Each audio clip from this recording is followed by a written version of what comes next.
Lamping will join me. You were over at the Blues game while I was over here diligently getting interviews on... You got an interview with Mark Lamping? He talked to you? The Prez, as I like to say. Hey, Prez. Wow. What's up, Prez? How about that? Yeah, me and the Prez talked, and just to tease what's going to come up in that interview, will Willie McGee's number get retired on Willie McGee Day weekend? You may find out. Man. Stay tuned. And we're also going to find out what's up with this new stadium. I'm opposed, by the way, but... It's good to know. It's good to know. What is so funny? Go ahead. Go ahead. I missed something. Go ahead, Trouser Man. And also we'll hear from Roman Turk, the Blues goalie, and what's his favorite band? Well, that we'll find out. I know what that is. Well, don't tell the fans. It's a teaser. I can't give it away in the first segment. Well, it's not the Backstreet Boys. We found that out. It's not the Backstreet Boys or NSYNC. That would be Scotty Paslock's favorite bands, but Scotty P doing the camera work today on opening day. We shell out big bucks for big camera guys on opening day, and no question. Unfortunately they're not here, so we got Scotty P. No, I'm just joking. Scotty P's a good guy. Let's talk about this baseball season. I'm kind of excited. We got opening day. Darryl Kyle taking the hill. Everybody knows what happened on Monday, so let's just give a preview because we know what happened Monday. Big Mac hit 4 home runs. Sammy hit 5. How did you know? Oh, it was a great day. But anyway, it is Monday, so it is a good. I'm as everything I am skeptical. Every sport, I'm skeptical. I do like the moves. Saying the Rams even after the championship game. I still don't think they could have beat the Dallas Cowboys, but that's all right. But I'm positive about what Walt Jocketty has done. Everybody always says they don't spend money here, they don't go out and get what they need. They got what they need. They got a leadoff man, they got a second baseman, they've got a center fielder who could be good. The pitching staff. I did look over the bullpen. The bullpen needs some work. But hopefully if you got these 3 guys who can pitch 200 innings, Bennis, Kyle, and Henkin, you won't see the bullpen as much as we did last year. Ricky Ankiel's the wild card in this. If you can get anything out of Ricky Ankiel and Garrett Stevenson, it's a pretty good staff, I think. Well, I think that Walt Jocketty did what he had to do. I don't know that I'm in league with those who are ready to give the Cardinals the World Series crown or even the division crown at this point. It's a very, very competitive division, maybe the most competitive division in baseball with a lot of really good ball clubs in that division. But I think that the Cardinals did what they had to do, and the pitching was horrible last year. They've brought in 10 new pitchers and an 11-man staff, 15 new players on the 25-man roster. They've revamped it. This is a much better Cardinal team than the one that finished last season, and I think they've got as good a chance as anyone to make a run at the postseason. Well, as I've said, when they made these trades for the guys like Kyle and Henkin, you know, people are like, well, who are these guys? Well, do you remember Jose Jimenez and Manny Ibar and just sitting there and struggling through start after start? We don't have the Lance Painter. Do you remember the Lance Painter era? There was a Lance Painter era here, and it was not good. So we're back now to stability. You've got guys. That's why I said when you made these trades, when you got rid of Jimenez, you got rid of 14 losses. When you got rid of Ibar, you got rid of a 6 ERA. Now you're picking up a 6 ERA in Andy Bennis, but you're hoping you get innings and stability. Right. Well, and those guys are proven winners. They've had they each had off years by their standards last year, and of course management hoping that they can come to St. Louis and find that lost form. But certainly it's a more calculated risk to throw Andy Bennis out there than it is Manny Ibar or Lance Painter. I think that Walt Jocketty has done a very good job, as good a job as he possibly could have done. We'll see whether or not it works out. And it's going to be a lot like the Rams season was and like the Blues season was this year, and that is that they have a lot of question marks, the guys that are kind of, you know, make or break type seasons for them and turning their careers around. And I think that if those question marks break the Cardinals' way, they'll be an outstanding team and be right there in September. If they don't break their way, it could be a struggle. But I think that they've done everything they could in order to give themselves a chance to make a run at a postseason play. Look at Randy trying to get on here. Come on, Randy. How many anyway? It's Randy. All right, good. You can show him walking away. They can't talk though. That's a rule. Nope, can't talk about anything. Sorry, I'm an usher. That's all I do. Seat people. That's a rule. All right. You don't like that rule, do you? They should be able to talk to us. We're not going to talk about, you know, you're getting paid well. You're going to, you know. Let's hear from the president of the Cardinals, Mark Lamping. He had a lot to say. Did you ask him about that? No, he doesn't have anything to do with the Ushers, I don't think. I know he likes, you know, how the Ushers do a good job. This place is immaculate. There's no need for your new stadium, but let's see what Mark Lamping thinks. Here on Sports Talk Weekly. And Mark Lamping, and Mark, it's always fun this time of the year, isn't it? Well, everybody's optimistic, and the stadium's clean. It looks nice, and everybody's excited. I think there's reasons for optimism this year. You guys worked hard in the offseason again, got a lot of pitching. It seemed like that was the thing that everybody wanted to get, and it looks like you've got some horses.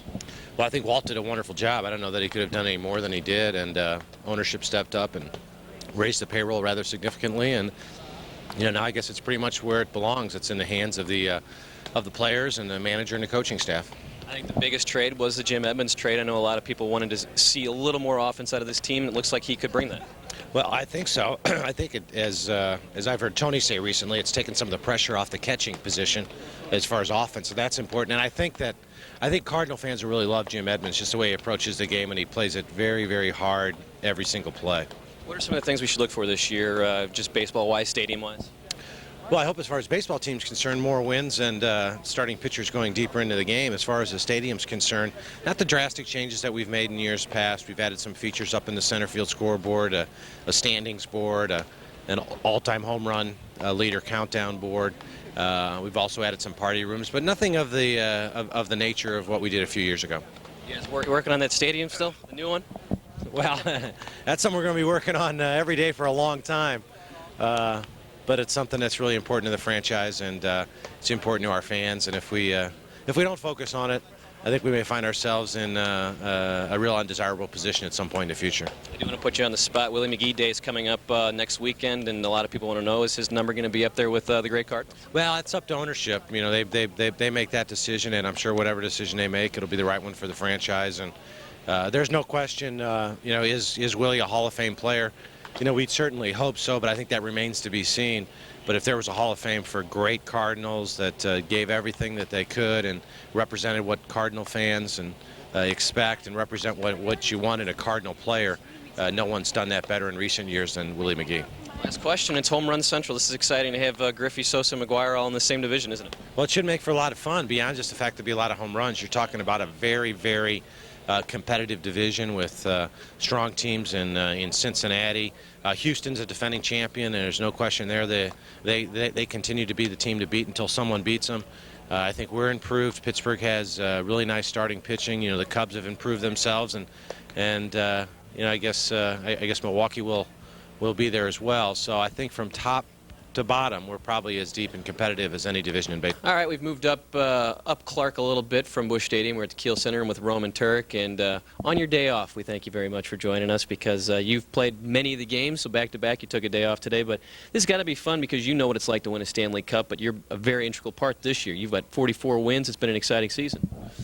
Yeah, exactly, but I think it's different. It's play regular season and playoffs, and it's we play very well so far, and of course I hope we will play same hockey in playoffs. But I said in playoffs all the team play different hockey. It's all teams play 60 minutes, not just 40 or 45 minutes. It's every team want to win, and of course this is why playoffs it's so exciting for fans.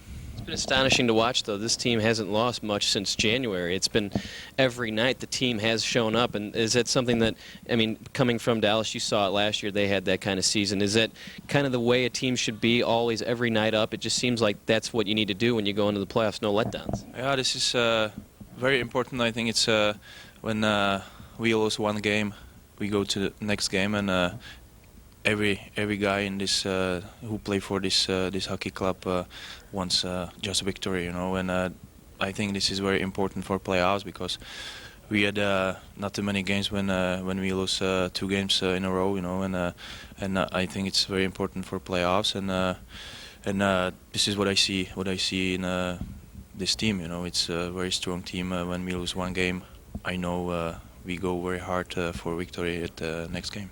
How excited were you to come here knowing that this would be a place where you would get a chance to play every night? Back in Dallas, there's a guy who's maybe a Hall of Famer in his day, but coming here, you knew you might get the starting job, and just talk about that and how you've kind of stepped up. Yeah, in the beginning of the season, I played not very well. I didn't know guys, and they didn't know me well, and after a few games, I think I start feel more comfortable on the ice, and same thing off the ice, and guys, it's a very good team. We play all season. We play very well defensively, and this is why we won a lot of games like 2-1, 3-1, and it's a lot of help from guys. You know, they play well. They help me with rebound, you know, and in situation 2-on-1 play very well. And I think it's a very good cooperation so far. And just talk about what the importance of having that #1 seed is to this team. It gives you a pretty good chance at that first round, and then the second round, if you get an upset somewhere down there, you've got 2 rounds where you could maybe have a good chance of winning very easily. You wouldn't want to say that, but it'd be teams that you guys have played and beaten pretty well this year. Yeah, but you know, personally for me, it's you know, it's of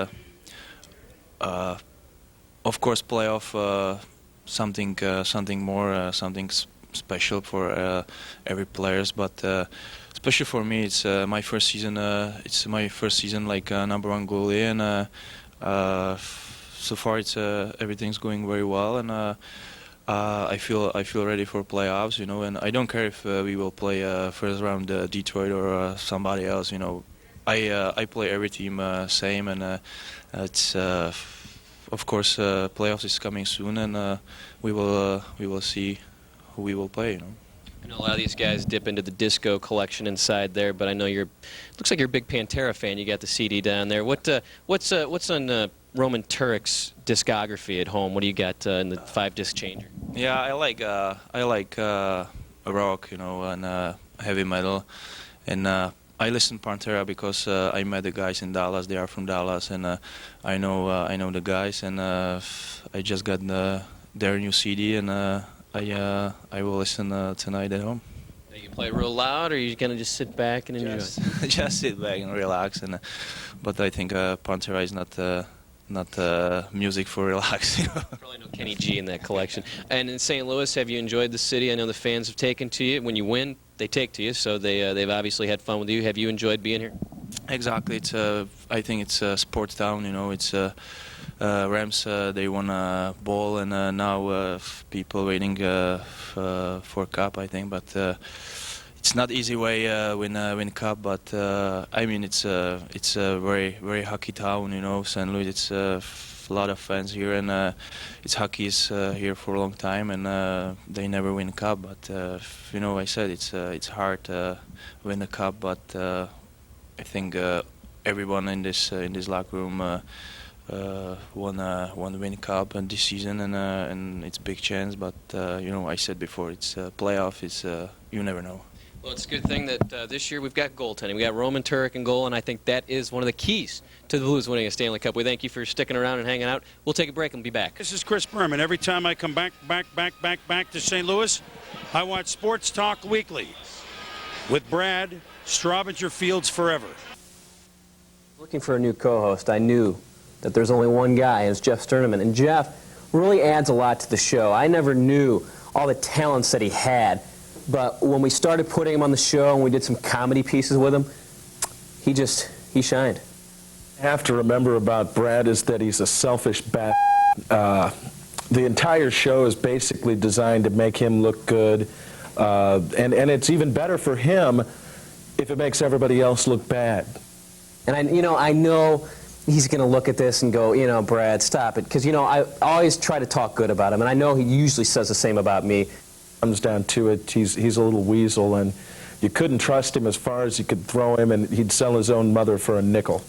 But there are times when there are arguments, and usually we work them out to the best of our ability, and usually we'll agree to disagree. And then the fight, yeah, I remember that well. And really, Brad should count himself lucky, because I had my hands around that little and I would have choked him within an inch of his life if the crew wouldn't have come out and pulled me off.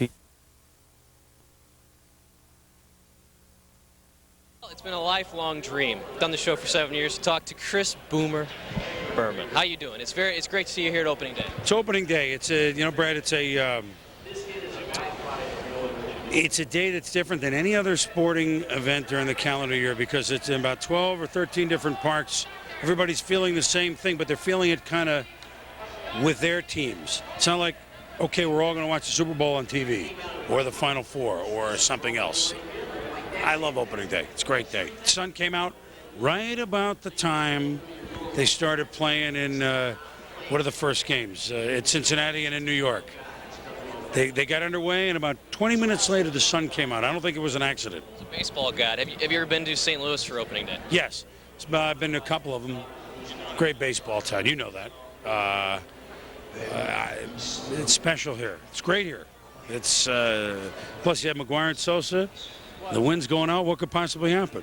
What do you think this division just picked up a notch? Everybody used to kind of laugh at this division because there's Astros and everybody else, but now you've got 3 bona fide superstars in it, along with some decent teams. These teams tried hard to get better this year. Well, St. Louis is much improved. Best team they've had, obviously, since McGuire's been here. Houston, they're still the champs, so until they get beat, I still pick them. Some guy named Griffey headed to Cincinnati who got into the mini playoff. Houston's playing outside, which means Bagwell will have more homers. So you're going to have Bagwell, Griffey, McGuire, and Sosa in the same division. Bring your abacus.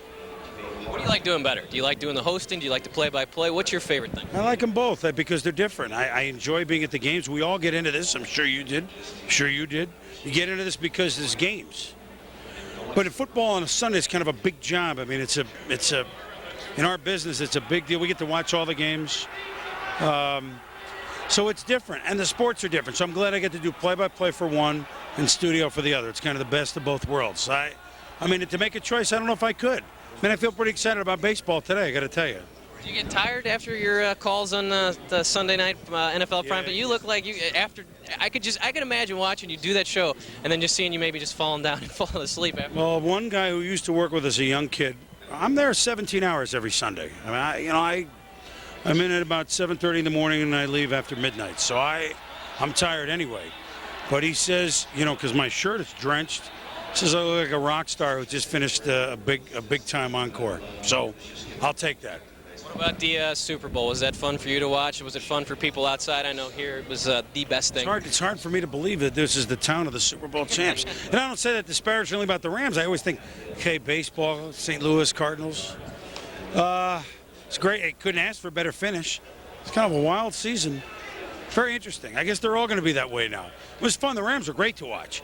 And, outside of St. Louis, we're the only ones that saw them. 1 o'clock every week, except when they were at San Francisco. 1 o'clock Eastern. We had them. They were never on national TV. We felt like they were our little secret, Secret got out.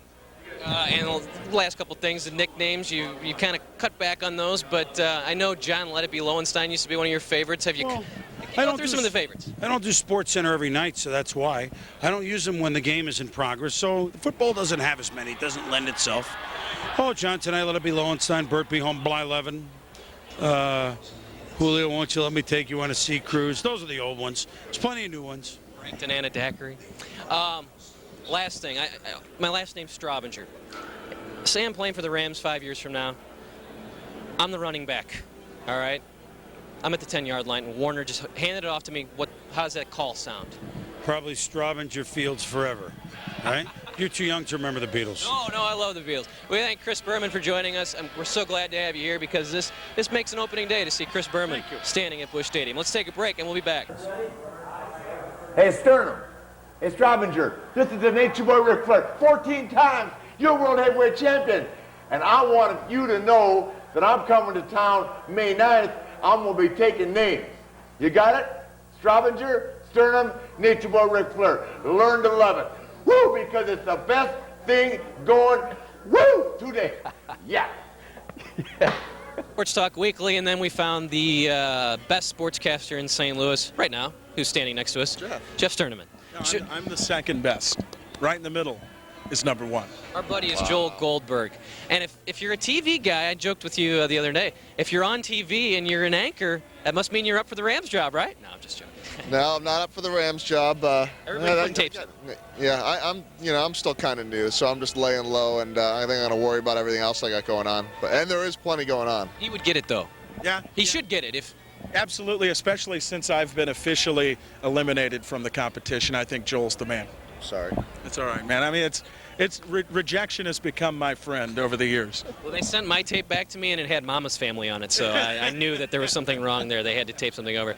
Joel, you excited? I know that you've been here. This is second opening day for you? Second opening day for me, and before that I was doing opening days in Milwaukee, so it's a lot, it's sunny out, and I actually I hate to admit it because I feel like kind of a wimp, but I did put on the long underwear anyway. It's supposed to get kind of cold here today, but it's nothing compared to 30 degrees up in Milwaukee. So I think I'm pretty happy. I would imagine Fernando Vina is pretty happy about it too. Yeah, absolutely, and even more importantly, the Cardinals, unlike the Brewers, probably aren't going to stink.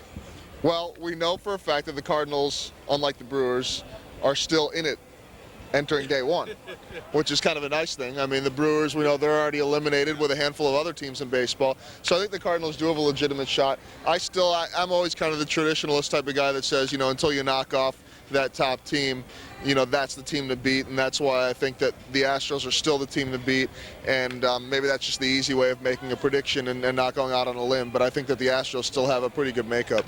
Yeah, no, they lost Hampton, but they still have pitching.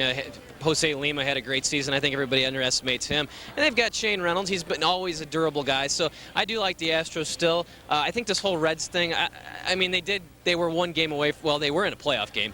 But I don't know. I think a lot of guys overplayed last year. I agree, and I still think that, the chips kind of fell in the right place for them last year. They would have to, of course, stay healthy again, and I still don't know that they have the pitching.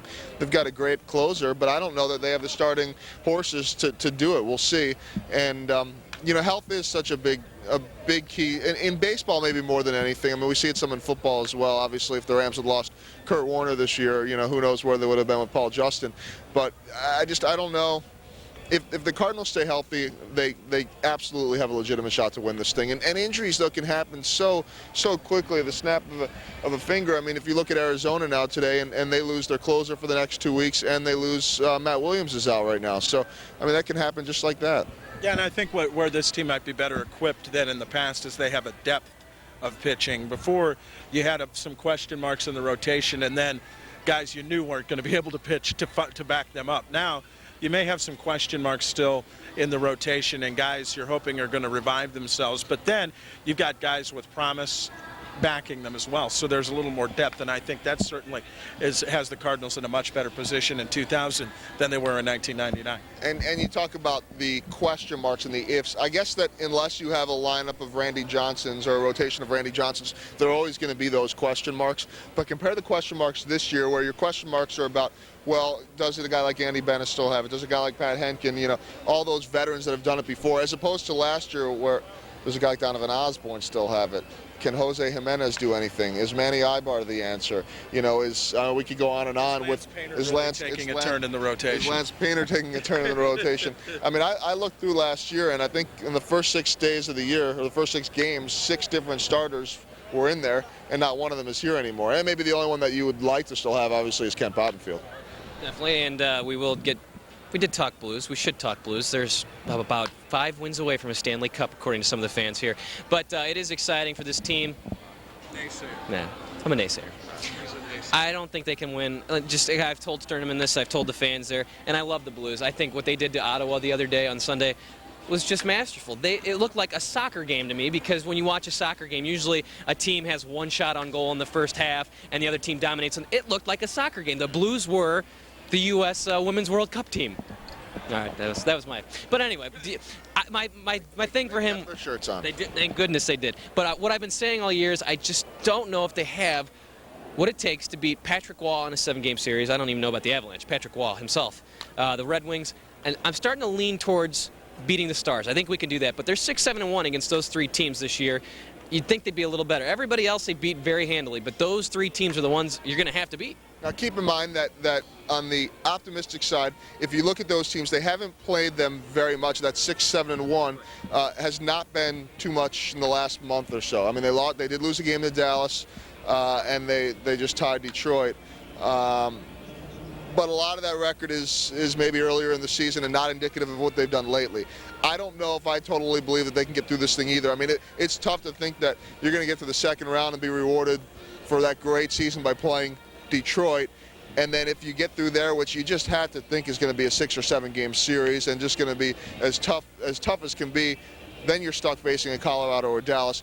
but you do have the home ice advantage. And let's not forget that when you look at those series, Colorado and Dallas aren't exactly going to go easy on each other either. They're going to beat the heck out of each other. So you're going to have two teams that are a little tired coming into that championship game. Whoever comes out of the West is going to have to run the gauntlet to get there. And I think that when you look at the Blues, and I certainly am more optimistic than our friend Brad here, and maybe even more optimistic than you, Joel, in that you look at the things that you have to do to win in the playoffs. You don't lose games in bunches. The Blues have not had an extended losing streak all season long. You have to win on the road. The Blues have done that more prolific in a more prolific sense than anyone else in the league and in a long time in the league. And also you've got balance up and down the lineup. The Blues have that balance up and down the lineup. No 150 goal scorer, but a bunch of guys who can chip in. They have a great team defense with anchored by the two defensemen, and then the forwards are all committed in the defensive end, and they've had solid goaltending. You look at all of those keys, those are all positives for the Blues and reason to believe that they can make a run. Now, they could also be beaten in the second round and not be ashamed because the best four teams in the NHL are in the Western Conference. Let's at least go so far as to say that if for some reason the injury to Pavel Demitra is worse than it is, that changes everything. Because now, this Slovakian line has been playing a little better with Ladislav Nagy as opposed to Mike Eastwood out there, and yeah, and that's not a slap on Mike Eastwood, but there's a chemistry factor there, and maybe it's an intangible, but I've got to think that if the three of us are out there on a line and we can speak our language, and then you throw in a Russian into the line or someone that doesn't speak our language, you got to make that extra effort to go out there and do that. And they lost that because now suddenly they've got to speak some of that English with Mike Eastwood. You throw Nagy back in there, and it's a little bit better. But you can't replace Pavel Demitra, and it doesn't seem like we're noticing that line as much in the last week or so. If he comes back, I think anything's possible, and Jeff's right that every single key, goaltending's huge in the playoffs. All those keys are definitely there for the Blues, and the thing that I like about them is their mental makeup. I know that everyone's going to probably give someone like a Detroit and Dallas the edge there because they've been there before, but the Blues are just they're so professional, and they don't get down about these losses at all. They're similar to the Rams. They're very workmanlike. And I think that also what it needs to be pointed out, that if you look at the three of us across here, that would be quite an imposing forward line. Would I be the center? Yes, absolutely. I'm like the Hully. I can chirp a little bit out there. He's the floater. We'd have to go in the corner and dig the puck out. Oh, no, I can kick some royal tail. Well, the big question for the baseball season, not is the Cardinals going to win or who's going to win the home run race? Well, let's go ask Big Mac that right now. Are we going to hit 72, Big Mac? No, the big thing is this year, I think the fans are finally back into Cardinal baseball. The last 2 years was fun, got a little embarrassing, I think, for Cardinal fans who just want to see this team win. And I think that's what's, even though we do have this home run scoreboard up there, which I don't know if I approve of. The only good thing, I guess, about that is that it's kind of neat to see the names Aaron and Ruth and Mays, and maybe it educates some of the younger kids and gives people a chance to know that, hey, these are the best guys that have ever played the game, and we get a chance to see that, and maybe it puts into perspective that yes, while Mark McGwire to many people in this town is the greatest player to ever play the game, he's not quite there yet. All right, well, this has been fun, Joel. We thank you very much for all the help over the years. Well, over the months. Yeah. Over the months you've been here. One of our favorites, Joel Goldberg, joining us on Sports Talk Weekly. That's going to do it for this week. But they're going to keep getting better because in baseball season, I put on my A game. I don't know what I'm talking about. But we thank Scotty P for coming down and enjoying the beautiful day here at Busch Stadium. See you next week.